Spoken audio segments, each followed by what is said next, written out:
Saya kali ini ngobrol dengan Kanjeng Norman Hadinegoro lagi nih. Selamat datang ke Cokro. Matur nuwun. Mas Norman. Terima kasih.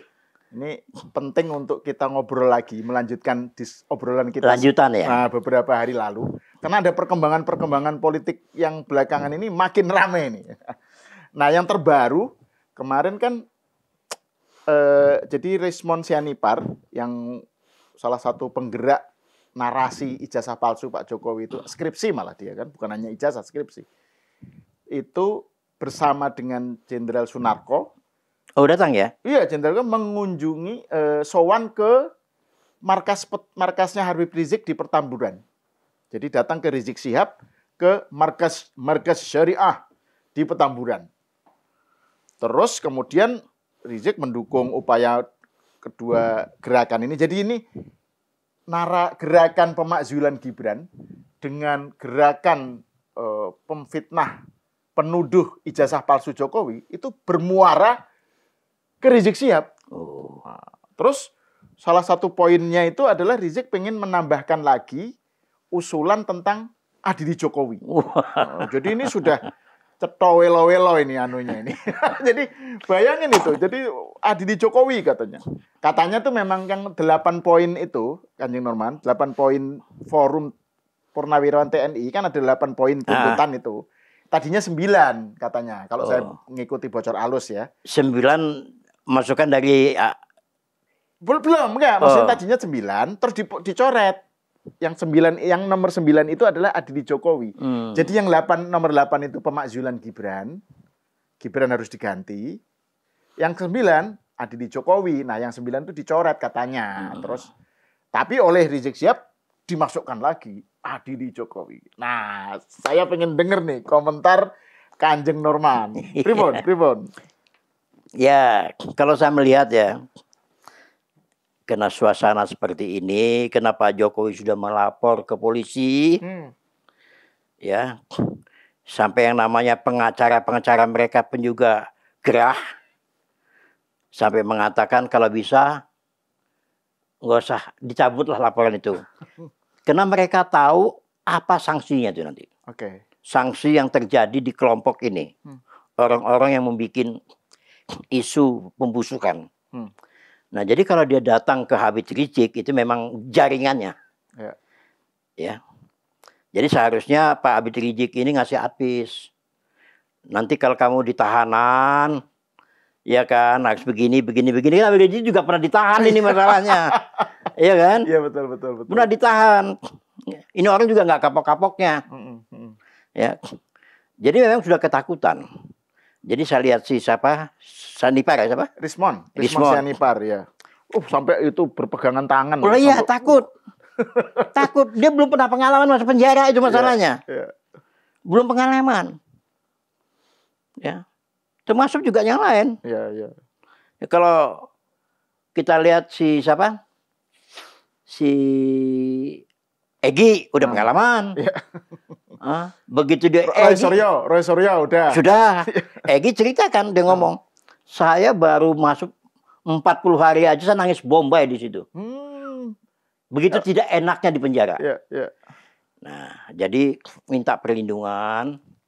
Ya, dia pikir Habib Rizik punya gigi, punya power. Di mata kita nggak ada powernya lagi. Apalagi organisasinya. Itu udah organisasi terlarang. Yang dia membantu adalah Wahabi, HTI. Itu. Jadi pandangan saya, ya sudah nggak apa-apa kok. Dia sowan kemana aja nggak apa-apa. Ada yang komentar gini, Mas Norman. Ini calon narapidana sowan minta advice dari mantan narapidana. jadi itu. Tapi kan ini sebenarnya bukan hanya soal. Ini nyata loh, kalau begitu masuk penjara berkali-kali nyata. Iya, memang ya. Ada kasusnya masih ngegantung masalah cewek. Habib Rizik nih. Ya. Kita tunggu aja. Bikin ulai kena lagi dia. Ya kan. Nah, terus juga selain Rismon Sianipar itu kan ada juga Jenderal Sunarko ya. Ini kan salah satu yang terlibat dalam forum petisi. Ikut dalam forum Purnawirawan TNI itu kan.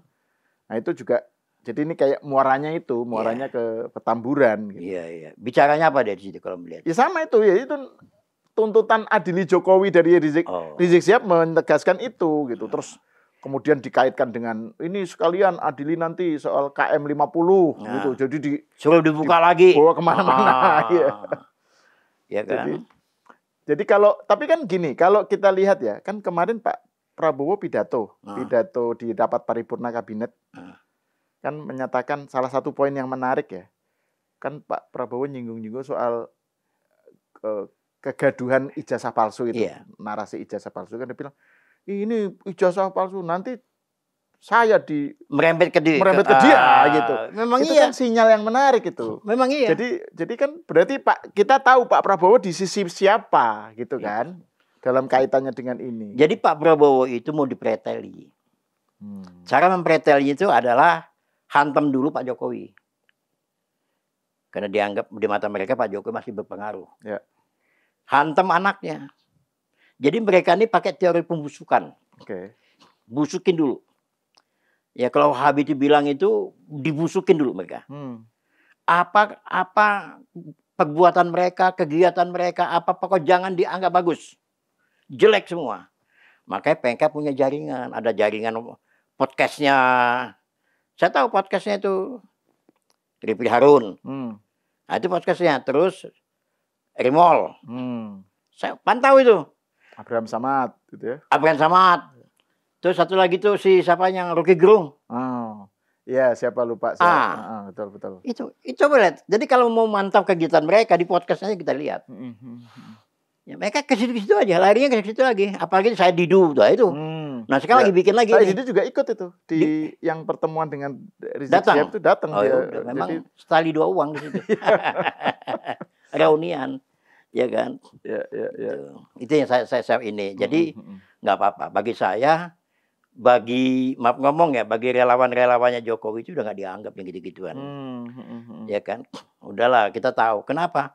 Kita dulu berhadapan dengan mereka semua. Berhadapan terutama dengan Habib Rizik. Dengan FPI-nya. Ya kan? Dengan kelompok Wahabinya. Ya, kita nggak akan pernah gentar. Ya, jadi ketahuan banget bahwa di kelompok ini memang betul-betul kelompok mengganggu negara secara terang-terangan. Itu di pandangan saya ya. Ya, jadi saya minta juga pemerintah juga harus hati-hati. Nah terkait dengan tadi itu Kanjeng Norman ya soal respon Pak Jokowi ini kan Pak Jokowi beberapa hari lalu menyatakan kan. Ijazah saya ini bukan objek penelitian ilmiah kan mereka itu selalu dalihnya kan ini penelitian ilmiah gitu kan. Saya dihinakan sehina-hinanya, direndahkan serendah-rendahnya. Itu kan ekspresi kemarahan orang Solo ya. Betul.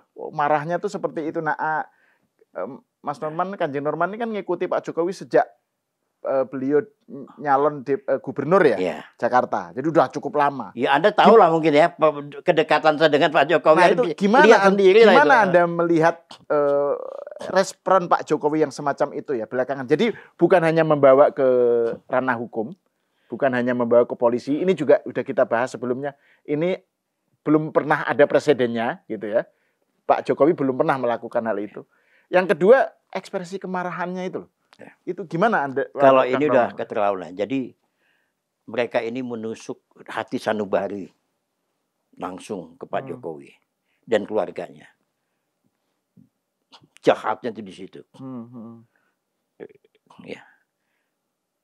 Pak Jokowi ini diam. Tapi kalau digitu pun juga, jangankan Pak Jokowi, relawannya pun juga nangis. Nangis dibuatnya, saya aja. Berkali-kali nangis. Kok Bapak nggak ngelawan? Ya kan? Tapi kali ini, karena kita lihat endingnya ini akan merembet kemana-mana. Pak Jokowi sudah baca itu. Wah ini kalau nggak diselesaikan secara hukum, satu-satunya jalan adalah secara hukum diselesaikannya. Ya iyalah Pak Jokowi sendiri yang harus ngelapor. Ya kan? Nah ini membuat kita lega. Ya, jadi kalau ada apa-apa lagi yang akan datang, relawan bisa bergerak semua, termasuk pengagum, termasuk pencinta Pak Jokowi, akan tidak tinggal diam gitu. Jadi apa yang dikatakan Pak Jokowi benar. Jadi ini adalah babak baru. babak baru untuk menghadapi orang-orang seperti ini. Boleh kita berdemokrasi, bebas, boleh bebas. Tapi jangan seperti itu dong. Pak Jokowi itu kepala negara itu. Mantan presiden. Mantan presiden loh. Gila digituin sama orang-orang ginian. Coba. Siapa tuh si Roy? Siapa tuh si Egy? Siapa tuh siapa Sanipar? Siapa lagi? Rismon. Yang cewek. Oh, Dokter Tifa. Siapa nih dia? Ada satu lagi kan, siapa yang juga kan ada 5 tuh yang kurang ajar sekali oleh Pak Jokowi. Dia orang beragama, orang punya etika, tapi kok nggak sopan, nggak etika ya. Sudah orang udah ngalah kok masih digituin gitu. Siapa yang nggak marah? Begitu Pak Jokowi ngelapor ke polisi, semua rakyat mendukung, terutama pecinta-pecinta Pak Jokowi. Dan habis nih mereka. Saya berani taruh-taruhan, kejeblos semua nih mereka nih. Ya, rasain dia di penjara. Ya, nggak main-main. Apalagi namanya si Roy. Wah, ngomong atas nama ilmiah. Apanya ilmiah? Yang diteliti itu adalah ijazah melalui internet. Gimana mau ijazah melalui internet dibahas? Enggak, ini Kanjeng Norman ini pakai istilah yang sangat orang lama banget, internet. Iya. Kalau zaman dulu kan internet itu disebutnya internet. Iya udah internet lah. Iya. Itu. Iya. Itu dibahas sama mereka. Mengucapkan ahli apa?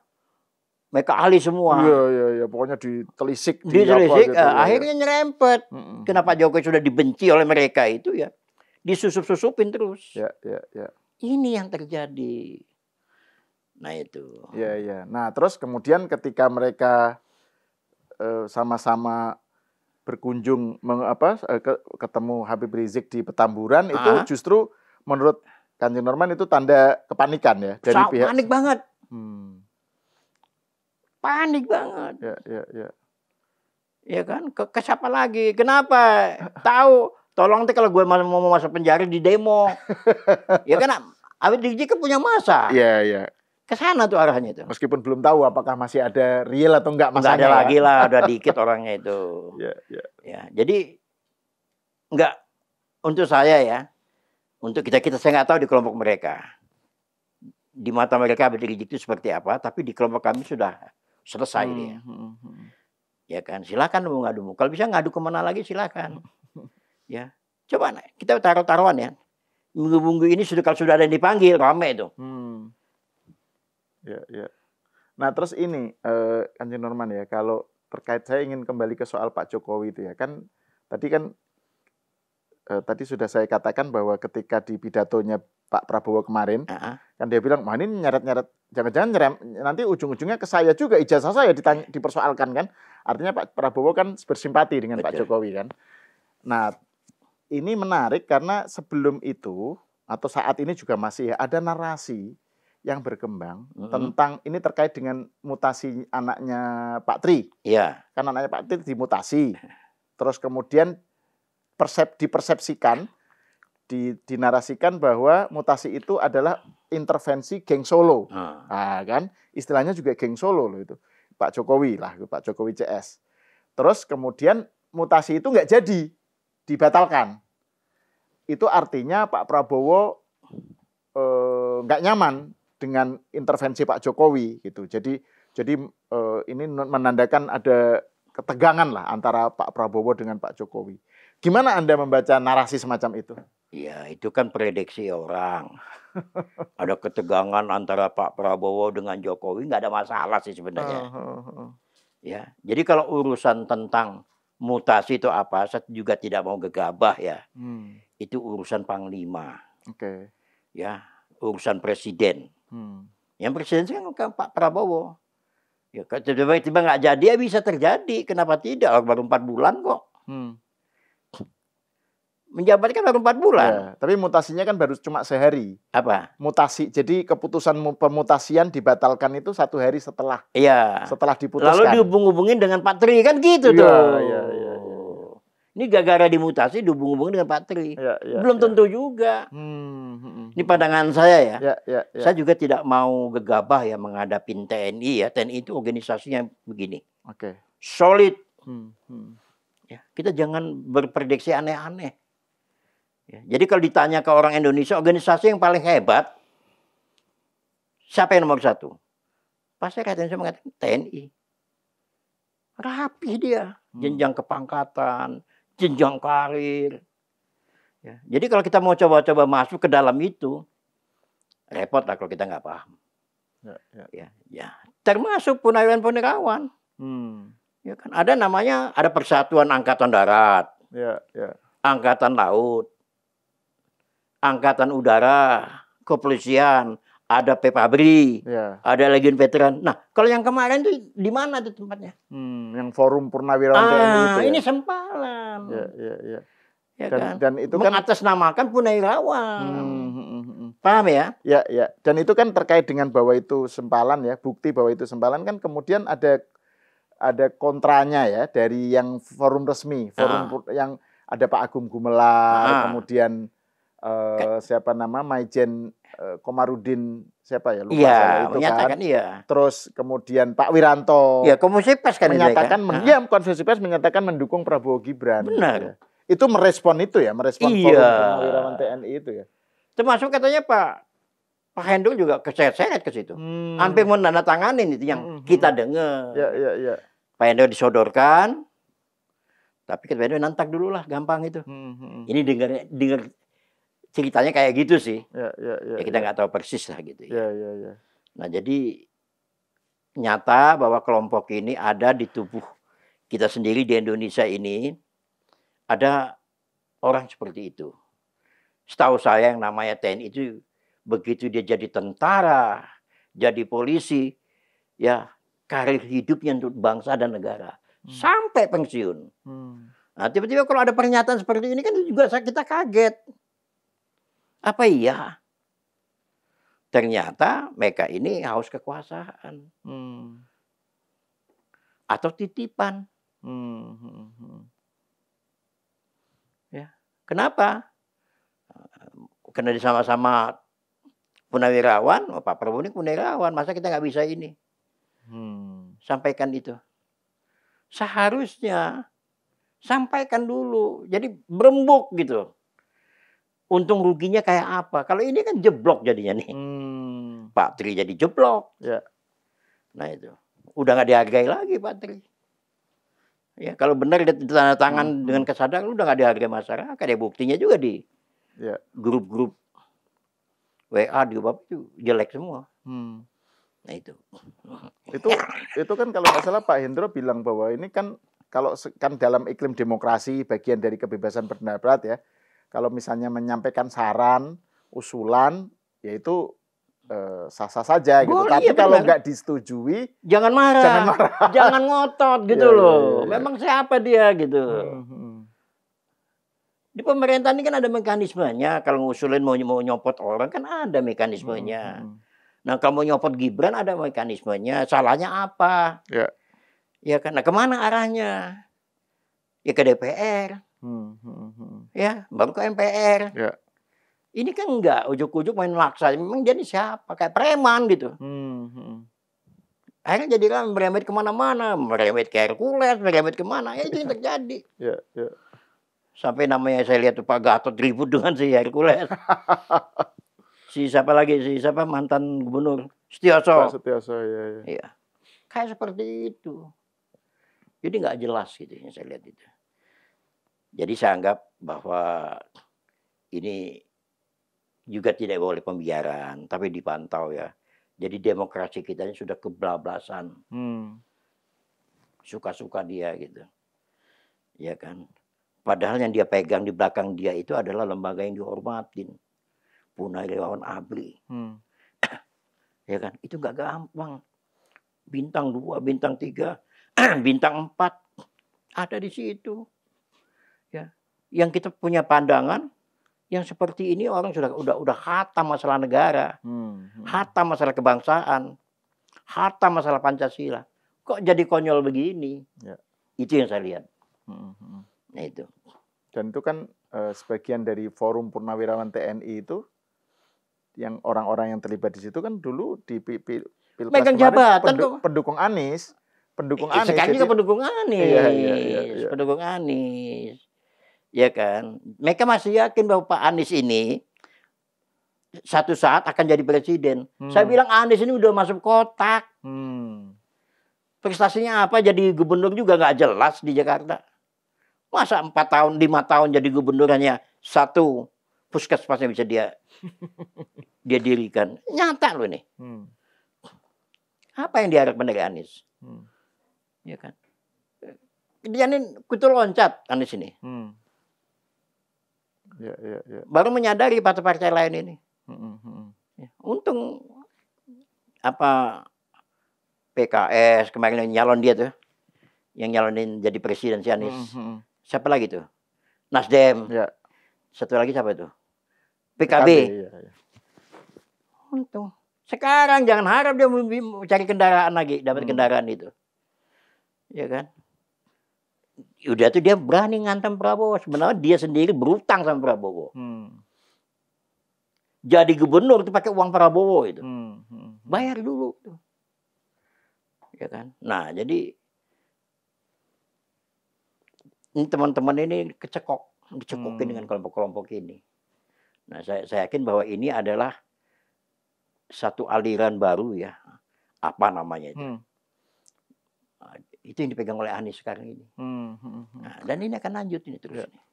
Nah, kalau kembali ke soal tadi itu ya, Forum Purnawirawan TNI yang misalnya ada sosok Pak Jenderal Sunarko itu yang datang ke tempat Rizik itu kenapa dia sekarang begitu kelihatan tampil lagi gitu ya, Mas Norman ya, karena kan dulu kan kalau nggak salah Pak Sunarko ini yang punya masalah dulu katanya. Pernah kasus itu kan soal senjata. Ya kan, dianggap sebagai yang malah dikaitkan dengan tuduhan makar segala karena menyembunyikan senjata ya. Betul. Jadi kenapa dia tiba-tiba sekarang menjadi kayak sosok yang di depan lah gitu ya, sebagai ini mewakili purnawirawan gitu, seakan-akan untuk menyelamatkan Prabowo dari Gibran gitu. Kesannya kan begitu. Jadi itu yang nggak masuk tuh di ini Pak Prabowo di lembah, nggak masuk gitu orang-orang kayak gituan. Itu menghancurin Pak Prabowo sendiri. Menghancurin Pak Prabowo? Iya, sama-sama Kopassus. Mencelakakan. Menghancurkan citra Pak Prabowo sendiri. Benar, mencelakakan. Boleh lu jual-jual sama Pak Prabowo. Iya kan? Pak Prabowo udah milik bangsa Indonesia, sekarang milik rakyat pemilih. Nah, kalau misalnya kayak saya nggak tahu ya bagaimana sih sebenarnya Pak Jokowi itu merespon gencarnya serangan terhadap dirinya dan terhadap Gibran ya. Selain soal tadi ijazah kan responnya udah jelas tuh. Pak Jokowi kan responnya sudah kelihatan marah dan mengambil tindakan hukum. Nah, terkait dengan soal gerakan menggembosi Gibran ini Pak Jokowi gimana cara melihat? Belum ikut campur. Kita belum ke sana. Biarlah nanti berjalan, biar masyarakat yang menilai. Ya. Karena ini masalahnya berlanjut. Karena kelompok ini nih, kelompok yang tadi yang ini sempalan ini akan berlanjut. Ada saja nanti tema-tema yang dicari. Sekarang ijazah palsu, besok lain lagi. Ya kan? Tanggal berapa mereka mau demo tuh? Saya dengar tuh ada gitu, mau demo besar-besaran. Oke. Kayaknya minggu-minggu ini. Oke. Itu yang saya dapat bocorannya itu. Biarin aja, nggak apa-apa. Kalau nggak salah itu saya baca di mana ya, ada berita yang bilang bahwa respon Pak Jokowi terhadap soal gerakan pemakzulan Gibran itu katanya, yaitu pertama itu ekspresi, ya kan bebas kan, demokrasi boleh-boleh aja ngomong, menyampaikan aspirasi. Yang kedua, yaitu mungkin buat jadi tempaan buat Gibran gitu kan. Jadi begitu sering diserang, itu malah dia menjadi tertempa. Gimana Kang Mas Norman melihatnya? Benar, tarung artinya dia tahan bantingan. Pak Jokowi mengajarkan orang tahan bantingan. Pak Jokowi dihujat orang 10 tahun lebih biasa-biasa aja kok. Biarkanlah alam yang menjawab. Di belakang Gibran itu siapa? Kan ada relawan. Ada pecintanya dia. Masa nggak ngelawan? Pasti ngelawan dong, ya kan? Apalagi Pak Jokowi sudah buka klep. Udah mau ke polisi. Ya kan? Itu udah tanda-tanda. Ya. Kenapa? Karena mereka ini berupaya bagaimana memisahkan antara Pak Prabowo dengan Pak Jokowi. Memisahkan antara Pak Prabowo dengan Gibran. Itu keinginan mereka itu aja. Nah, kalau sudah bisa dipecah nih mereka ini, gampang mereka masuk nyusupnya. Itu yang saya ketahui. Gitu. Jadi betul Pak Jokowi bilang, ya tempat ya benar, sebagai ini ya boleh. Candra di muka dia. Kawah Candra di muka. Jadi ditempa oleh sekitarnya. Nggak salah kok dibikin salah. Apa yang sekarang sudah mulai terasa kan? Apa yang dilakukan oleh Gibran pasti jelek aja. Itu yang terjadi. Apa yang dibikin program sama Gibran, apa yang dia lakukan jelek aja pokoknya. Ya itu ciri-ciri orang yang Gibran nggak ngapa-ngapain salah, ngapa-ngapain dianggap salah juga. Tidur gitu. Juga salah. Iya kan. Jadi nggak usah bagi saya nggak usah diperhatikan terlalu jauh. Kita pantau. Nah yang menarik ya Kanjeng Norman, kan di satu sisi mereka selalu nyerang Jokowi gitu ya. Tapi di sisi lain mereka selalu nganggap Pak Jokowi ini selalu mencari panggung supaya eksis. Terus kemudian jadi matahari kembar. Makanya misalnya kayak Uni Lubis kan bilang, udahlah Pak Jokowi nggak usah tampil ke muka sebagai mantan presiden, udah undur diri aja, nggak usah nerima tamu, nggak usah bikin acara di Solo nerima banyak rombongan apa, udah, karena itu akan menjadikan dia matahari kembar gitu. Tapi di sisi lain diserang terus gitu. Nah, kira-kira Pak Jokowi merespon serangan-serangan itu tuh gimana? Enggak, biasa aja. Jadi ya, yang menjadikan sempalan, yang namanya kelompok sempalan itu begitu. Yang menjadikan Pak Jokowi tetap relevan dan dibicarain justru karena diserang itu kan? Iya. Jadi yang menjadikan matahari kembar justru mereka ya? Mereka sendiri. Sekarang udah kehilangan akal, mereka mau cari celah lagi nih. Cari-cari lagi nih. Ya, nanti IKN diisukan langkrak segala macam itu. Udah macam-macam lah, aneh-aneh lah itu nanti. Jadi panjang nih urusannya. Jadi podcast ini banyak ininya. Akan banyak serinya. Banyak. Jadi podcast ini hidup. Nah, saya mau kembali ke soal tadi, ke soal kan ada 5, kalau nggak salah kan ada 5 orang yang dilaporkan oleh Pak Jokowi ya. Ada inisialnya itu Kanjeng Norman yang sudah beredar ya. Misalnya yang Roy Suryo, R gitu ya, terus Egy Sujana. Ya, Egy Sujana, terus si Sianipar itu siapa? Rismon. Terus Tifa. Satu lagi siapa gitu yang ibu-ibu yang datang ke rumahnya Pak Jokowi. Yang di Lampung itu. Nggak tahu lah, pokoknya datang Pak Jokowi. Nah itu menurut Kanjeng Norman, kira-kira bayangannya itu, kalau di pengadilan itu gimana ini? Seberapa besar kira-kira mereka akan kena berapa lama? Di atas 6 tahun. Prediksi saya. Kalau dibuka videonya semua, fatal. Ya udahlah, ngerasain dulu lah sekali lah, ya kan. Yang belum pengalaman, belajar sama Bung Egy. Pengalamannya di penjara. Belajar sama si Roy. Katanya kalau sudah pernah di penjara gitu, kalau sudah ada kena itu lebih berat ya? Lebih berat lagi. Oke. Lebih berat lagi. Jadi ya sekarang itu berdoa, bikin wasiat ke anak istri, ke istrinya atau ke suaminya, ya kan? Atau cari celah, minta ke dukun mana gitu supaya hakimnya hilap gitu kan? Jadi ini jelas masuk kandang. Ya, saya berani taruh-taruh ini masuk kandang nih mereka semua. Tidak menutup kemungkinan bukan 5, bisa lebih. Tergantung perkembangan di pengadilan. Iya. Semua keseret-seret tuh nanti. Coba percaya sama saya. Terseret-seret. Tapi biang keroknya udah 5 ini. Iya. Karena intensif sekali mereka ini kan. 5 orang ini. 5 dulu. Nanti merembet kemana-mana. Nah, jadi kalau bayangan saya ya di atas 5 tahun, 6 tahun lah. Ya kan? Ya nangis bombay lah. Tapi sebenarnya meratap seperti kayak Gus apa? Gus apa itu? Gus Nur. Dia malah nggak berani lagi udah. Lucu videonya kan? Lucu jadi videonya. Kapok. Dia nggak mau lagi kan? Udah nggak mau lagi, kapok dia. Dipancing-pancing nggak mau. Saya nggak mau komentari soal itu. Gitu.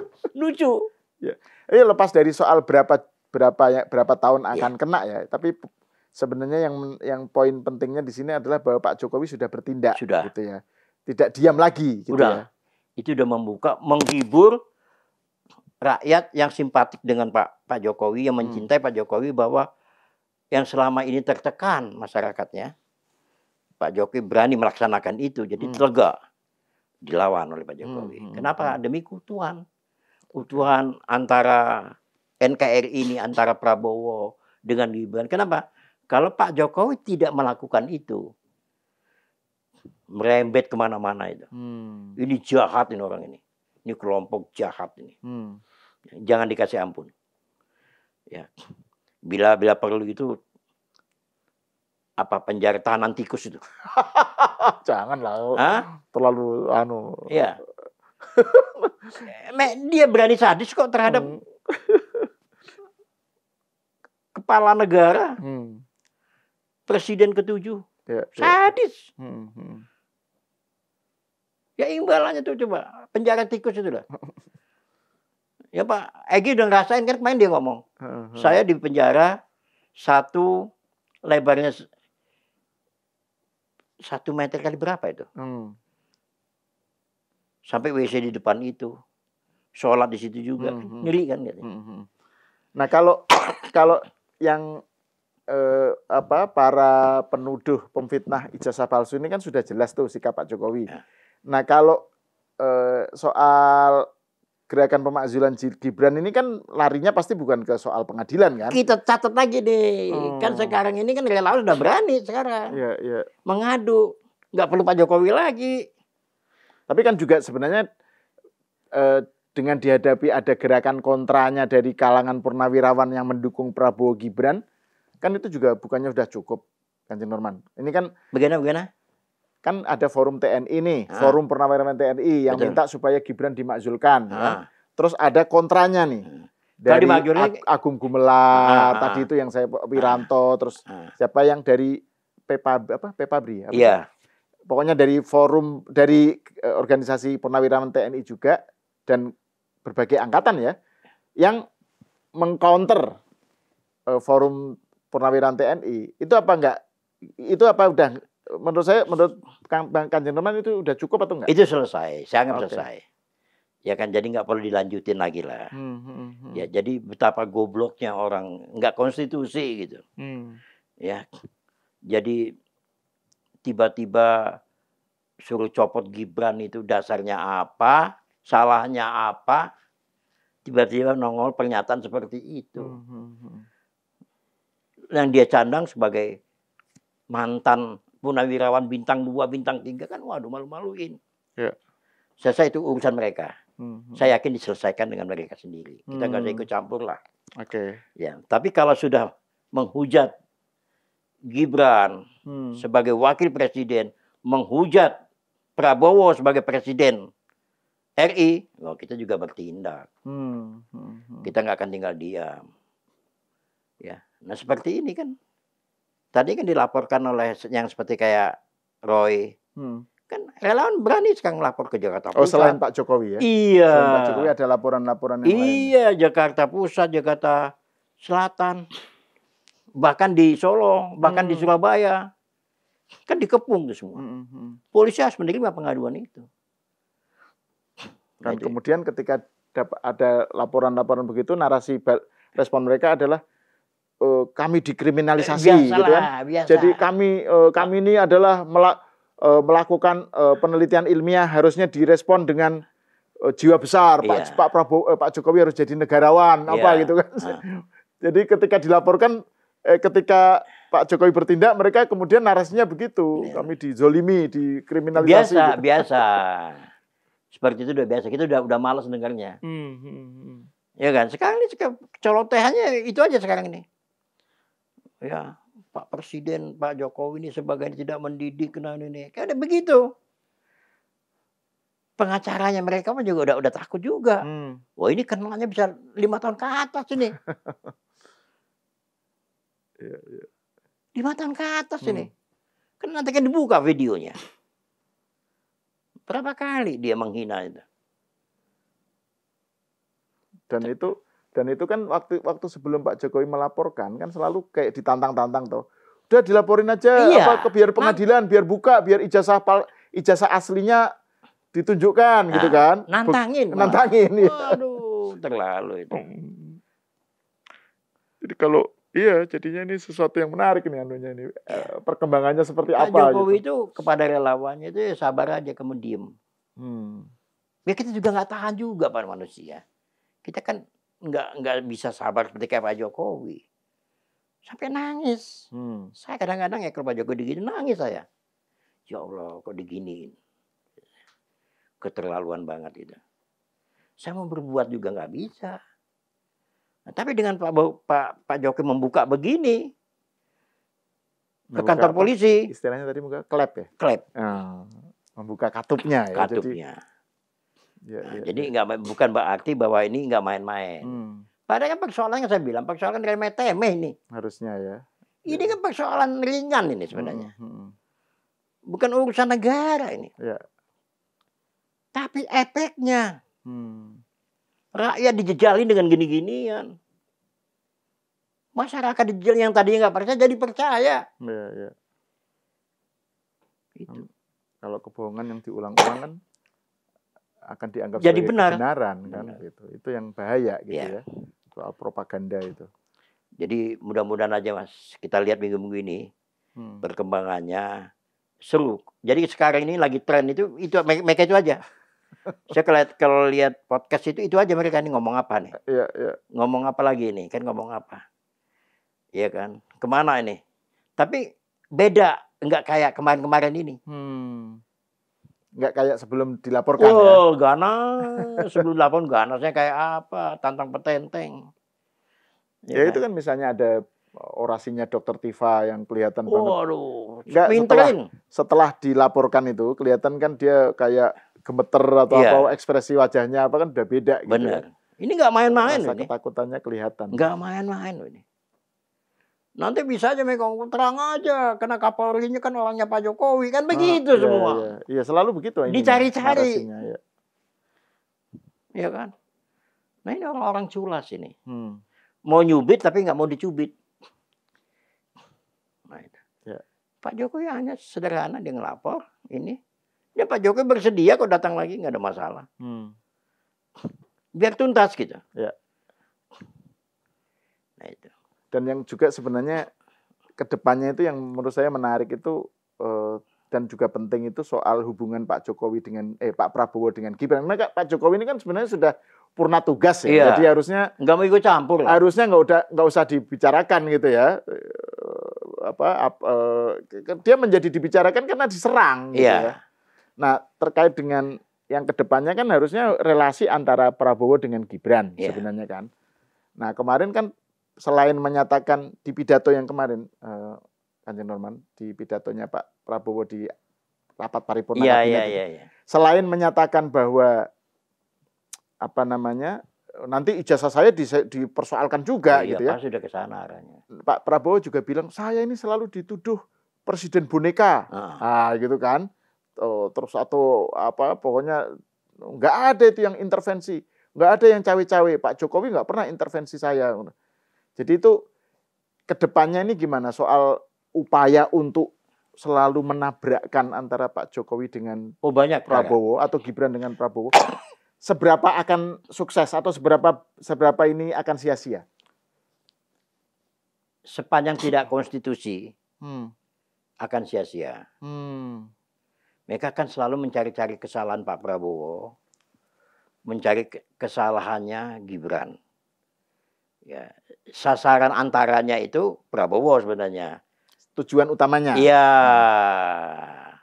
Ya kan, karena Pak Prabowo ini kan dulu berapa kali tarung pun juga kan menjadi sasaran terus. Kelompok-kelompok ini. Termasuk di kelompok di kalangan purnawirawan TNI. Apa semuanya suka dengan Pak Prabowo? Enggak juga. Tapi sebagian kan dulu pendukung Pak Prabowo itu. Mana? Yang ya itu Pak Sunarko segala kan pendukung Prabowo Ya itu tadinya. tadi. Tapi kecewa dengan Jokowi gitu ya. Kutu loncat. Iya. Kutu loncat. Fahrul Razi gitu misalnya kan. Enggak militan. Tadinya kan menterinya Pak Jokowi malah kan. Terus di reshuffle, terus sakit hati gitu ya. Sakit hati, enggak militan. Masa enak udelnya aja nggak bisa dong. Kan semua punya aturan. Pak Prabowo aja milik Gerindra sekarang ini. Ya kan? Milik bangsa Indonesia. Milik 58% rakyat Indonesia yang memilih. Hampir 100 juta orang. Ya. Ini kan kecil ini. Jadi nggak gampang. Ya nanti aja. Jadi tarung lagi nanti setelah habis. Nah, boleh. Ya kan. Jadi menurut Kanjeng Norman Pak Prabowo nggak bakal termakan ya? Tidak, saya yakin. Atau merasa tertekan dengan tuntutan Forum Purnawirawan TNI apa itu enggak ya? Beliau ini lebih petarung nih saya lihat. Dia bisa membedakan antara teman dan apa ini yang petarung. Dia udah ngayomin orangnya. Jadi saya sih nggak ragu dengan Pak Prabowo. Saya juga tidak ragu Pak Prabowo kedekatannya dengan Pak Jokowi. Dengan Gibran ya? Dengan Gibran. Jadi orang kan berusaha tuh menghancurkan itu aja sebenarnya. Iya. Memisahkan antara Prabowo dengan Gibran. Dan yang apa? Salah satu alasannya itu justru kayak pengen ini merasa kasihan dengan Prabowo katanya. Jadi itu kan alasannya itu. Iya, jadi itu Gibran ini jadi beban gitu kan. Nah, oke, taruhlah misalnya berandai-andai. Prabowo termakan. Dihantam lagi Prabowo. Karena ini satu paket. Iya. Nyampe nggak ke sana tuh? Iya. Kejahatan itu. Nggak bisa. Jadi itu jebakan Batman buat Prabowo. Makanya.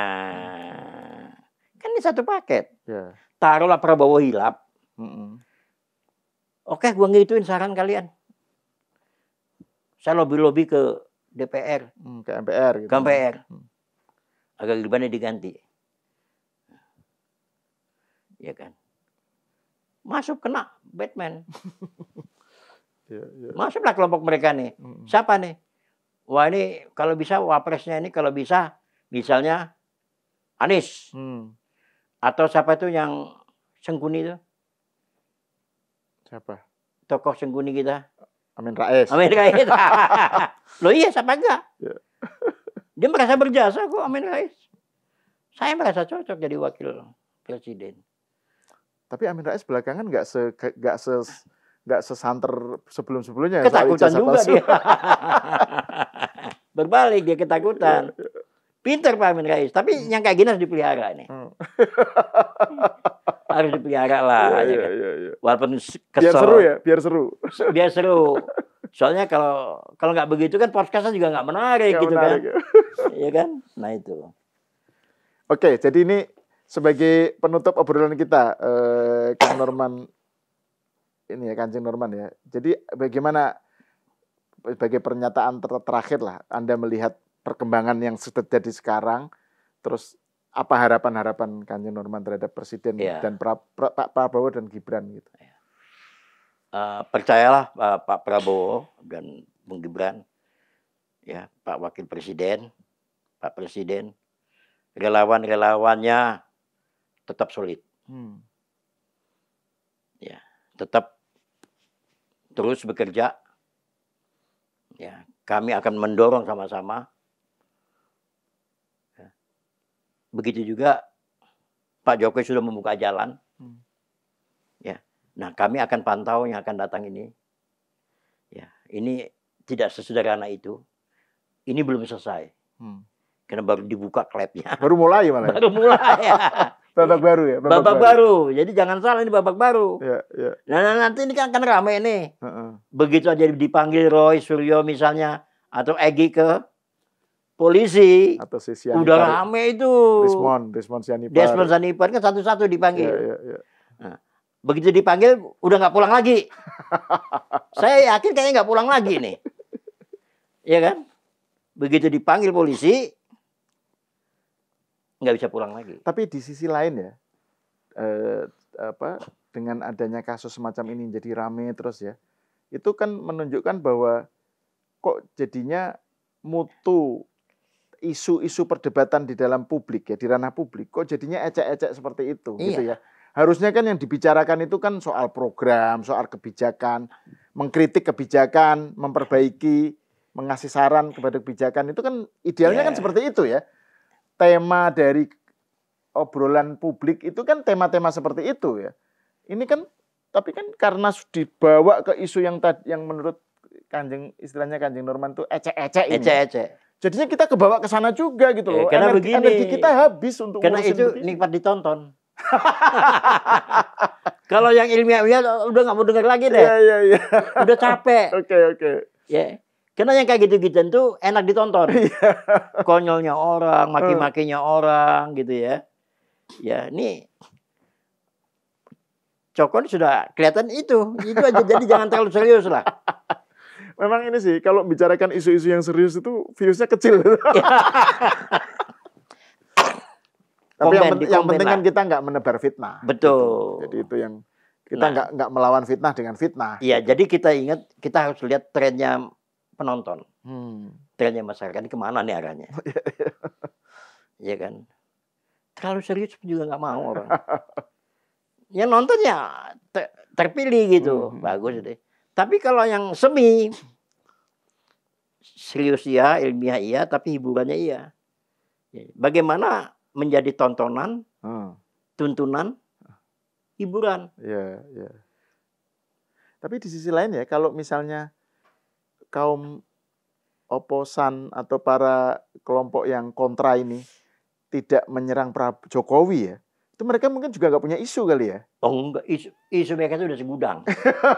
Kan maksud saya mereka itu justru dompleng popularitas Jokowi supaya mereka tetap eksis juga. Iya, kan presiden gitu. Soalnya gimana? Kalau saya disuruh kan nggak nyanyi, nggak ngangkat dia. Karena Pak Jokowi yang disuruh kan ngangkat. Tadinya podcastnya kecil jadi banyak gitu, ya kan? Jadi kalau makin banyak orang mau penonton, maki-maki aja pemerintah. Maki-maki itu Pak Prabowo, maki-maki Gibran, maki-maki Pak Jokowi, naik tuh. Iya. Trennya naik tuh. Ya, itu contohnya Rismon Sianipar itu kan. Itu kan tadinya orang nggak tahu siapa gitu. Siapa kan nggak jelas, dia kan? dokter sih, dia dosen di Universitas Mataram apa gitu. Dia punya keahlian sebenarnya. Cuma tiba-tiba dia masuk ke wilayah yang isinya itu yaitu narasi-narasi kebencian, fitnah apa. Masuk dicandel di muka itu. Iya, akhirnya dia malah kemudian clusteringnya ngumpulnya dengan Rizik Syihab. Udah jadi itu. Bayangin seorang dokter alumni Jepang loh itu ngajarnya di Universitas Mataram tiba-tiba sekarang sowannya ke Petamburan. Termasuk siapa yang dari Kopassus itu juga. Oh, Sunarko. Iya, itu dicuci otaknya di situ. Wahabi. Iya. Iya kan? Itu yang saya dan Rizik juga seneng senang banget dapat kendaraan ini isu juga kan gitu. Tadinya udah nggak eksis gitu kan. Iya. Karena kan gini Kanjeng Norman. Jadi Rizik Syihab itu bukan hanya karena dia kan sekarang nilai jualnya populer. Yes, monggo. Itu kan nggak kalau dulu kan kesannya imam besar apa gitu kan. Iya. Kayak sekarang imam palsu dia. Imam palsu. Nah, soal kepalsuan itu sekarang kan lagi dipertanyakan. Iya, jadi soal klaim kehabiban bahwa itu adalah punya garis keturunan dengan Nabi itu dipertanyakan. Iya. Dan yang mempertanyakan itu kalangan NU, kalangan anak-anak muda. Benar. Bukan hanya NU sih, banyak. Di NU terpecah gitu ya. Tapi intinya banyak yang mempersoalkan. Jadi kalau mereka tampil para Habib yang galak-galak, yang Habib itu harusnya kan belas kasih ya, kayak Habib Rizik, Habib Quraish Shihab. Kalau ini kan Habib-Habiban. Iya, Quraish Shihab itu kan adem gitu. Nah ini yang Quraish Shihab jadi nggak Habib dia. Nggak pernah, padahal dia Habib gitu. Nggak, tapi yang ini loh, kayak Bahar Smith, Rizik Syihab apa itu kan setiap mereka ngomong. Itu preman itu. Itu ada yang nanya, berani tes DNA nggak? Gitu. Sekarang gitu. Jadi legitimasinya juga kan ini langsung drop. Itu gitu. Juga harus dilawan. Kita harus lawan. Ya. Kita dukung teman-teman. Dukung teman-teman untuk mempertanyakan ini ya. Lawan itu. Karena ini kurang ajar juga.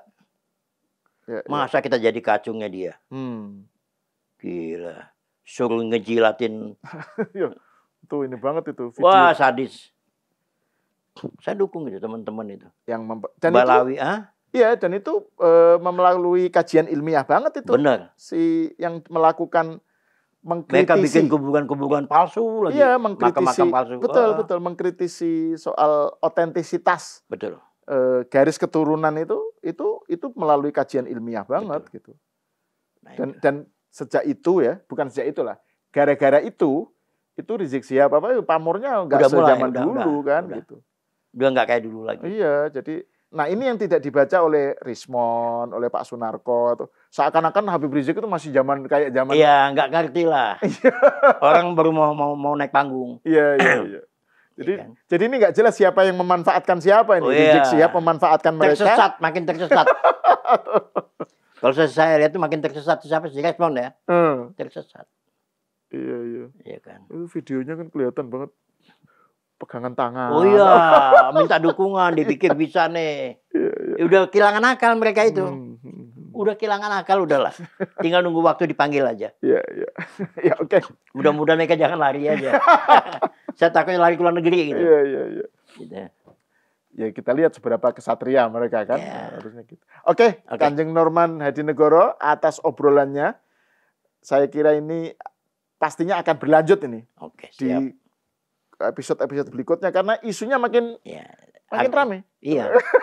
Pokoknya cari isu yang menarik aja kita bahas. Iya. Oke, terima kasih Kanjeng Norman. Pemirsa, sampai di sini dulu. Kita berjumpa lagi di Seruput episode berikutnya.